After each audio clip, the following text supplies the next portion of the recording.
Hi hello నమస్తే, నేను మీ Sandhya. Welcome back to my channel. ఈరోజు అంటే 30 ఆగస్ట్ 2025 శనివారం సంబంధించిన జీకే అప్డేట్స్ చూద్దామా. ఫస్ట్ పాయింట్, అన్ని విద్యా సంస్థల్లో ముఖ గుర్తింపు హాజరు. బోధనా సిబ్బంది విద్యార్థులకు తప్పనిసరి. విద్యాశాఖ పరిధిలోని అన్ని నిర్మాణాల బాధ్యత TGEWITCకి. ఎవరికి? TGEWITCకి. గ్రీన్ ఛానల్లో మధ్యాహ్న భోజన బిల్లుల చెల్లింపు. దేంట్లో చెల్లింపు చేశారు మధ్యాహ్న బిల్లులు? Green channel.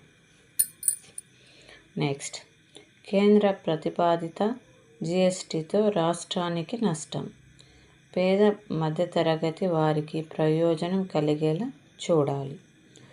GST రేట్లు హేతుబద్ధీకరణ భేటీలో బట్టి విక్రమార్క. ప్రపంచం దృష్టి అంతా భారత్ పైనే. జపాన్, ఇండియా కలిస్తే అద్భుతాలే. Make India, make for the world. త్వరలో మూడో అతిపెద్ద ఆర్థిక వ్యవస్థగా అవతరిస్తాం. ఇండియా జపాన్ ఎకనామిక్ ఫోరంలో PM మోదీ. ఎక్కడ అన్నారు? ఎకనామిక్ ఫోరంలో. సంయుక్తంగా చంద్రయాన్-5 మిషన్. జపాన్, ఇండియా కలిసి ఏం నిర్వహిస్తుంది? చంద్రయాన్-5. జపాన్లో రాకెట్తో చంద్రయాన్-5 ప్రయోగం.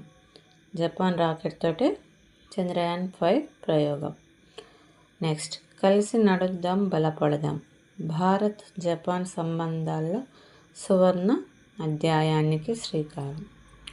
Japan technology, Indian talent winnowing combination.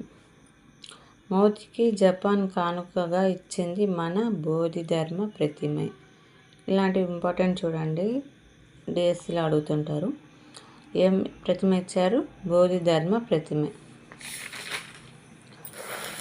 Next, మోదీకి దారుమా ప్రతిమను అందజేస్తున్న సొరంజన్ ఆలయ ప్రధాన పూజారి. ఏం ప్రతిమ ఇది? దారుమా. 7 సార్లు కింద పడ్డ 8వసారి కూడా పట్టు విడవకుండా పైకి తేలాల్సిందే నన్న ప్రఖ్యాత జపనీస్ సామెతకు నిదర్శనం. ఏం ప్రతిమ నిదర్శనం ఇది? దారుమా. నెక్స్ట్, ఘనంగా క్రీడా దినోత్సవం. ధ్యాన్ చంద్కు నివాళి అర్పించిన క్రీడాలోకం. ఎవరికి అర్పించారు? ధ్యాన్ చంద్కు. భారత్ రష్యా క్రూడ్ బంధం. చౌక చమురు దిగుమతులతో లాభాల పంట. ప్రైవేట్ రిఫైనరీలకి అత్యధిక ప్రయోజనం. రిలయన్స్ ఇండస్ట్రీ నయా ఎనర్జీలకు వరం. నెక్స్ట్, భలా భారత్. అంచనాలకు మించి GDP వృద్ధి రేటు. ఏప్రిల్ టు జూన్లో 7.8%. ఎంత ఉంది GDP? 7.8%. వచ్చే ఏడాది జియో IPO కంపెనీ వాల్యుయేషన్ 13 లక్షల కోట్లు ఉంటుందని అంచనా. IPO ద్వారా 10% వాటా అమ్మే అవకాశం. ఎంత పర్సెంట్? 10%. AI బిజినెస్ కోసం సపరేటు సబ్సిడరీ. నెక్స్ట్, GST రేట్ల తగ్గింపుతో రాష్ట్రాలకు ఏడాదికి 2 లక్షల కోట్లు లాస్. ఈ నష్టాన్ని కేంద్రమే భరించాలి. ప్రతిపక్ష పాలిత రాష్ట్రాలు. నెక్స్ట్, ఆల్ టైమ్ కనిష్టానికి రూపాయి విలువ. 88.19 వద్ద ట్రేడింగ్. బంగారం ఆల్ టైమ్ 1,03,670 రూపాయలు. ఒక్కరోజే 2,100 హైక్. బలహీన రూపాయి. గ్లోబల్ పరిణామాలే కారణం. లోక్సభ రాజ్యసభ మధ్య తేడా. 44వ రాజ్యాంగ సవరణ ద్వారా లోక్సభకు ఒక ప్రత్యేకమైన అధికారాన్ని కల్పించారు. దీని ప్రకారం జాతీయ అత్యవసర పరిస్థితులను రద్దు చేయాలంటే లోక్సభ ఒక సాధారణ తీర్మానాన్ని ఆమోదించాలి. జాతీయ అత్యవసర పరిస్థితిని రద్దు చేయాలని కోరుతూ లోక్సభలోని 1/10 వంతు సభ్యులు ఒక తీర్మాన నోటీసును లోక్సభ స్పీకర్కు లేదా రాష్ట్రపతికి సమర్పించవచ్చు. 14 రోజుల్లోగా లోక్సభ చర్చించి సాధారణ మెజార్టీతో తీర్మానాన్ని ఆమోదిస్తే అత్యవసర పరిస్థితిని రద్దు చేస్తారు. అందువల్ల జాతీయ అత్యవసర పరిస్థితి రద్దు విషయంలో లోక్సభ ప్రత్యేక అధికారాన్ని కలిగి ఉంటుంది. 1961లో వరకట్న నిషేధపు బిల్లును వరకట్నపు నిషేధ బిల్లు లోక్సభలో ఆమోదించి రాజ్యసభలో తిరస్కరించడం వల్ల ఉభయ సభల సంయుక్త సమావేశాన్ని ఏర్పాటు చేశారు.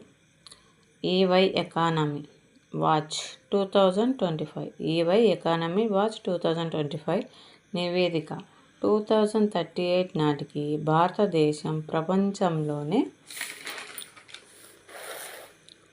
ప్రపంచంలోనే రెండో అతిపెద్ద ఆర్థిక శక్తిగా అవతరించనున్నదని అకౌంటింగ్ సంస్థ ఎర్నెస్ట్ అండ్ యంగ్ EY అంటే అకౌంటింగ్ సంస్థ ఎర్నెస్ట్ అండ్ యంగ్ తన ఎకానమీ వాచ్ ఆగస్టు 2025 నివేదికలో అంచనా వేసింది.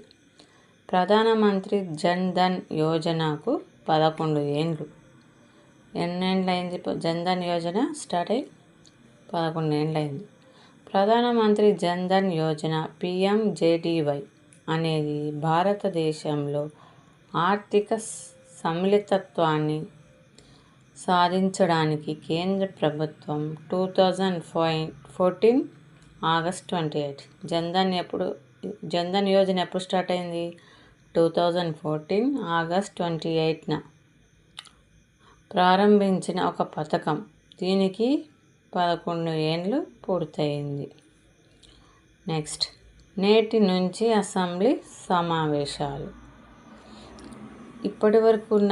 ఇప్పటివరకు విన్న మీ ఇన్ఫర్మేషన్ మీకు వర్తబుల్ అని అనిపించినట్లయితే లైక్ చేసి, షేర్ చేసి, సబ్స్క్రైబ్ చేసుకోండి. మీరు లైక్ చేయడం వల్ల మరికొంతమందికి ఈ ఇన్ఫర్మేషన్ రీచ్ అవుతుంది. Thank you.